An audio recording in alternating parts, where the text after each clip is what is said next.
You, Inspector. Our story begins, as these stories often do, with a young, up-and-coming politician. He's a deeply religious man and a member of the Conservative Party. He's completely single-minded and has no regard for the political process. The more power he attains, the more obvious his zealotry, and the more aggressive his supporters become. Eventually, his party launches a special project in the name of national security. At first, it's believed to be a search for biological weapons, and it's pursued without regard to its cost. However, the true goal of this project is power, complete and total hegemonic domination. The project, however, ends violently. But the efforts of those involved are not in vain, for a new ability to wage war is born from the blood of one of the victims. Imagine a virus.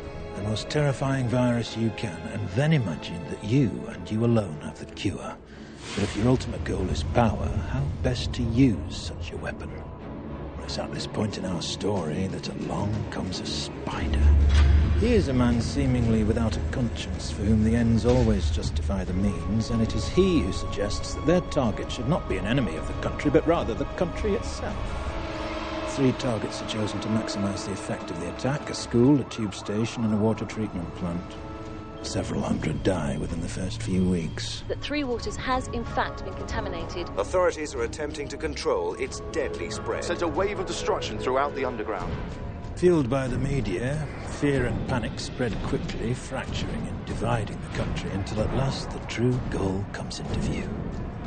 Before the St. Mary's crisis, no one would have predicted the results of the election that year. No one.